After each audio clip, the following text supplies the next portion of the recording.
Welcome to the Best of 2023 on a Season of Caring podcast. This is Raina Nisus, your host, and I'm excited to be able to share with you in the month of December the top 4 listened to podcasts for the year of 2023. Thank you so much for joining me for Stories of Hope for Family Caregivers, where we break through the busyness and loneliness of caregiving life to see God even in the middle of this season. Today, I know you will enjoy this encore episode of my interview with Minty Swanson. Minty is a caregiver for her husband. They live in Georgia. They've been married for almost 9 years, and together they have 8 grandchildren. She's a mixed media artist and loves working in her flower garden, cooking, and is beginning to write a little. Welcome, Minty. I'm so glad to have you here today. Thank you, Raina. Thank you for having me. Well, I so appreciate your story. I know that you're still in the thick of your caregiving, and a lot of times my guests are on the outside of it. So it can be a whole different emotional roller coaster while you're still in the middle. So start out by just telling our listeners a little bit about you and Chris and the journey that you guys are on. In October, we will have been married 9 years. And in May of 2020, he was diagnosed with non-small cell lung cancer, which has since metastasized to his brain. And he also has carcinoid cancer and liver cancer. Wow. We have a few battles on our hand. So 2020, we all know what that year looks like for the rest of us. To be going through all of this with COVID, that had to have been even more another layer to getting help at this point. Well, he actually had his first lung scan, and they saw something on the lung scan, but because of COVID, we couldn't do a follow-up. And we kind of joke now that COVID quarantine was practice for cancer quarantine. Oh. But eventually, after a few months, he was able to get the scan, and we were able to start. Yeah, but it delayed a lot of things. And of course, I wasn't able to go with them to appointments in the beginning, which was really hard. That's tough. I can't even imagine. So at this point, you're 3 years into the journey and lots of different treatments, lots of different things. How is Chris doing? Right now, he's doing okay. He's struggling a little bit. He does have pain daily and a lot of fatigue. And he's lost probably about 50 pounds in the past 6 or 7 months because he just doesn't have an appetite. And I think, he's got a really great attitude and holding on to his faith. But, you get tired of constant pain and tired of not being able to do what you want to do or what you used to be able to do. Yeah, I'm sure that's really hard. The mental part of illness is so challenging. I thankfully haven't had to live in a lot of pain. I took a spill down the stairs when I was caring for my dad, and I had a frozen shoulder for about a year. And that was a constant pain. There was no comfort laying down, sitting up. It just was always there, sometimes worse than others. But man, it makes you irritable. And just like you said, even concentration when you're in pain is different. So that has to be really hard. And I'm thankful that he has his faith, because I'm sure that's all the way that's what's dragging him along, right? To hang in there. Yes. So you have a favorite caregiver story that you could share with us? One of our favorite stories, we have a weird sense of humor. We've always had a weird sense of humor, even before cancer. Okay. But cancer's made it worse and a little more warped. So a little over a year ago, we were staying at an Airbnb cabin with one of our daughters and her family and for the weekend. And Chris and I, one of the nights, were in the kitchen making some pasta. And our son-in-law was sitting at the counter reading one of those little decks of conversation icebreaker cards they had there. And he would, pull a card, ask one of us, and we'd answer it. And we're just, going around, each taking turns. Well, he pulls a card and asks my husband, "Where do you see yourself in 3 years?" And we just all had this awkward silence. Yeah. Thinking about the heaviness of that question. And I turned to Chris and looked at him and kind of threw my hands in the air and I said, "Alive." And he said, "Yes, alive and retired." And we just laughed. And we thought it was hilarious. Our daughter, not so much. Didn't think it was very funny, but humor helps us a lot. And we hold on to that and those fun times. They say if you don't laugh, you cry. Do you find Right. that to be true? And we do both. Yeah. It's more fun to laugh. So Yeah, it's definitely. fun. Yeah. It has to feel so different having that expiration date, you know, in your mind. I mean, just even thinking 3 years doesn't feel like that long. So I'm sure that's really hard daily. Do you think about that daily, or how do you handle that? I don't know if I think about it daily. Because Chris has always said he doesn't want to know. Mm. And, we've told all our kids that, and he wants to live for the moment and live for now. Mm-hmm. But at the same time, we make plans for, That's awesome. end of life wishes, Mm-hmm. end of life services, and what we want to. Don't avoid the conversations. Yeah. No, we don't avoid the conversation. All our plans and papers are in place. So it's that balance of being as prepared as you can, but not living in the dread of it. The dread of it. Exactly. Yeah. My experience has been with both of my parents having Alzheimer's. It's this long journey that you don't know how long it is. And really, that's true for all of us. But when we have a diagnosis, we have a tendency to focus on that more. Right. Oh, is this the end? Is that we're waiting for the other shoe to drop? Those kinds of things. So I can imagine that definitely is a talent, or even a time that it took to kind of get to that balance of living everything you got in the moment, but knowing that the progression is going to happen, I guess. Even yesterday, we were just laying there talking, and I just looked at him. I said, I am going to miss you so much. Mm. And he looked at me with this little grin and said, well, I'm not going to be missing you. I said, no, you're going to be with Jesus. Exactly. Well, dang, that seems not fair. Come up here. So that's beautiful. Thanks for sharing that. I'm sure that's hard. Don't you just love Minty's vulnerability and willingness to really just share where they are? I so appreciate her story of caregiving for her husband. Not because it is so physically hard, but because it is so emotionally difficult. And that vulnerability to share those struggles with us is just priceless. Thanks, Minty, for doing that. Here we are just a few days before Christmas, and I have so many things planned. I'm so excited. I just have to get them all done. So the very first thing I want to let you know about is our Take Heart community of Christian caregivers. I'm not quite ready to open the doors yet to this Christian community membership, but I am so excited. I have so many ideas, and I'm really looking forward to being able to pour into you both in prayer, in scripture, and practical tips and support. Remember, you can get on that wait list at aseasonofcaring.com/I'm in, or just visit the show notes page and you can just click that link. So I would love to hear from you that you're excited about being a part of this community. Remember that your subscription will also pay for your monthly edition of Content Magazine, which I am putting finishing touches on January right now. So I'm so excited to be able to be going monthly with Content Magazine. So lots of exciting things going on here at A Season of Caring. And I just want to throw out, if you would like to be a guest on the podcast, reach out, Raina at aseasonofcaring.com, and we can talk about being able to share your story of hope on next year's podcast. Let's jump back into our conversation with Minty. So what's one thing that surprised you about caregiving? I think one thing that really was unexpected to me, and I feel like I'm right in the middle of learning about it now, is the process of grief. I think before cancer, I tended to think of grief as something that happens when someone passes. Mm-hmm. And with this journey, there's so many losses along the way that really grief is part of the process while people are still living, which can be really hard. Yeah. Well, and I think about, there's losses for him.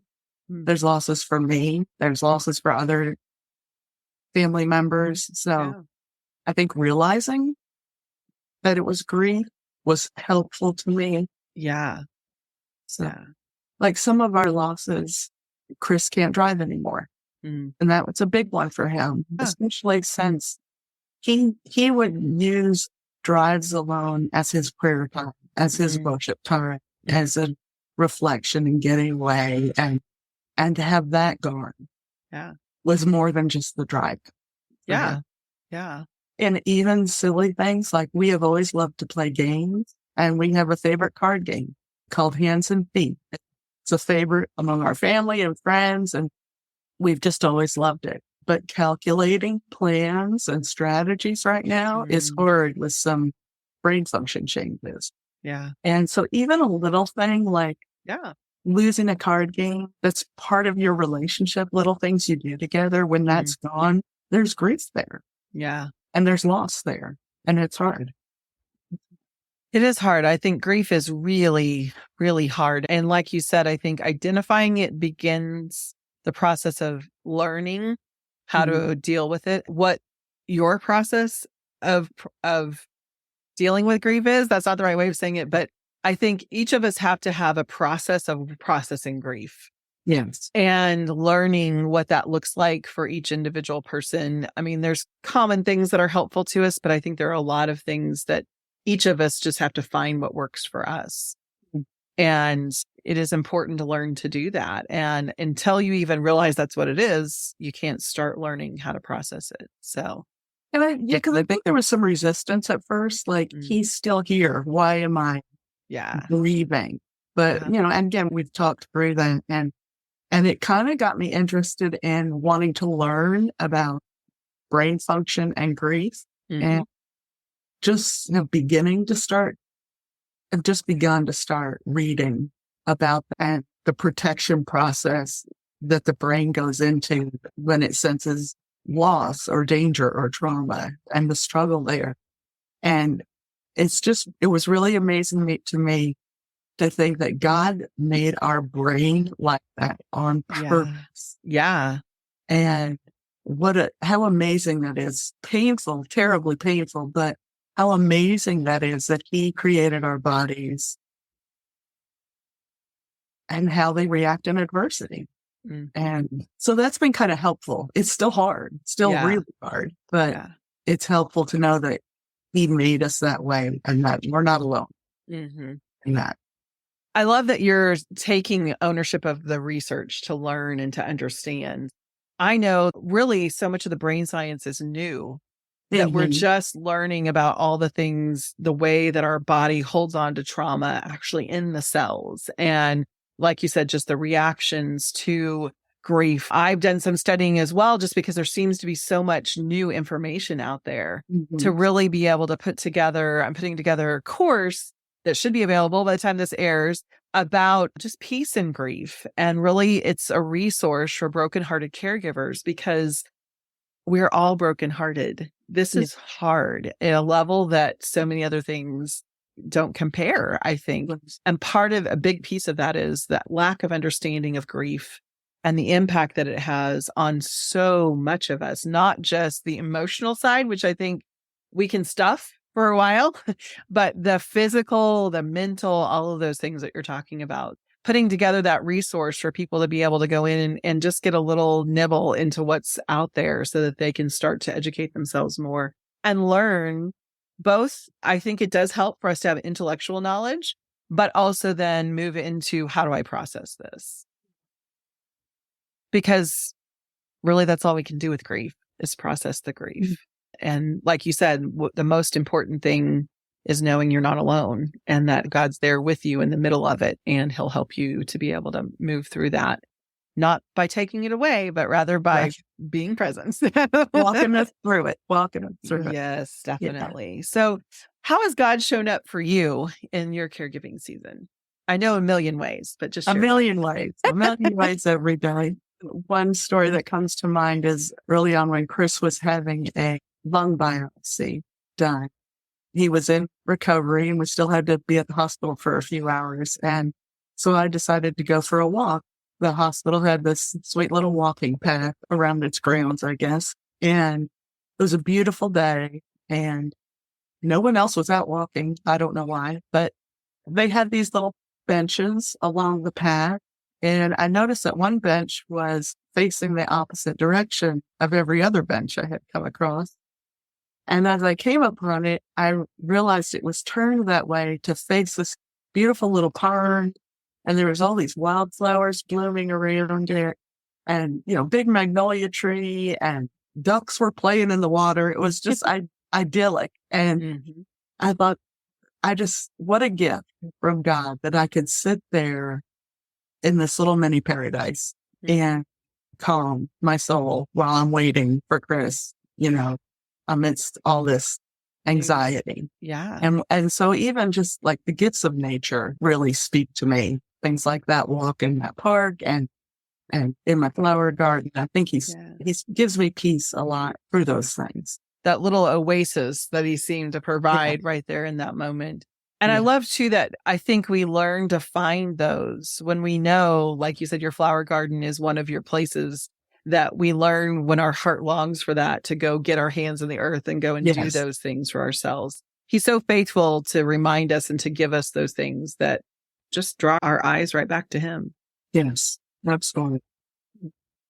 So this one's a little tricky too, as far as the question I asked, but what's one thing that you do that helps you to live content, love well, and care without regrets? Or we need to put that as or, Raina, because not all of those things are easy to do every day, but would be one thing that you find helps you with that?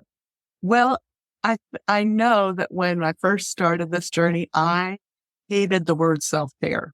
And that just felt selfish to me. Now, I wouldn't have told anybody else it was selfish for them, but for me, it felt selfish. And that's a lot of what you hear. But over the years, I've realized it's because it's as important as everybody says tells it you it is. Yes. And we need to keep hearing it. Yeah. So I think I try to be in the moment a lot, like noticing the pond or noticing the flowers, spending time with my grandkids brings me a lot of smiles and giggles. And they definitely help you stay in the moment, don't they? I don't know what it is about being childlike, but they do just they notice every little thing. Yes. And so it does help you notice those things too. Yes. Yeah. Beautiful. And I'm a mixed media artist. I have not been painting for the past few years, but I'm starting to get back into the studio and I do process really well journaling with words and with paint. And so trying to bring that back in as I'm doing it more often. I feel like I have a little more time than a lot of caregivers because Chris is pretty self-sufficient. I mean, he is still working from home and can do things for himself. So it's a little easier for me time-wise to choose those things. And I think together, as far as finding contentment, we're just trying to be aware and of how we want to spend our time. Yeah. And choose things that we can do together, especially since some things that we always did together are no longer part of our life. Yeah. Find new things that are that we can enjoy and do together. And try not to make cancer everything when cancer is everything. Yeah. Yeah. That's great. Thanks for being honest about self-care, because I struggle with that a lot in the podcast and being able to share the importance of it. But I know people get sick of it. I got sick of it. And so it does take adopting it and understanding what it looks like for you to realize that it is as important as everybody says it is. That's hard. I don't know how to share that message in a way that we can receive it better, but I appreciate you saying that because I know that a lot of people feel that way. So let's wrap up with one golden nugget that you might pass on wisdom to other caregivers. I would like to leave us with a line from one of my favorite Puritan prayers. Okay. And it says, the first line of the prayer says, "My Father, in a world of created, changeable things, Christ and his word alone are unshaken." And this journey that we're on, we say we live day by day because we have to, because we don't know what test or scan is going to turn up or how he's going to feel or how I'm going to feel, or our world can be shaken in a moment, but just holding on fast to the fact that Jesus Christ and his word are unshaken, and they're our rock. So hold on to that. That's beautiful. And it's so true. And when we know that we know that we know that we can hold on to that truth, it does change how we do everything. Thanks so much, Minty. It's been wonderful to be able to visit with you and just to be able to share a little bit of your story and Chris's story. Thanks again for joining us. Well, thank you for having me. It's been a pleasure. Thank you for joining us, listeners. And this has been Stories of Hope from Minty. This episode has been brought to you by a resource for brokenhearted caregivers, Peace and Grief. You can find that on my website at aseasonofcaring.com. I'd love for you to be able to really embrace the grief and begin to learn how you need to process it. A Season of Caring podcast has been created to share stories of hope, of living content, loving well, and caring with no regrets. If you have legal, financial, or medical questions, be sure to consult your local professionals and take heart in your season of caring.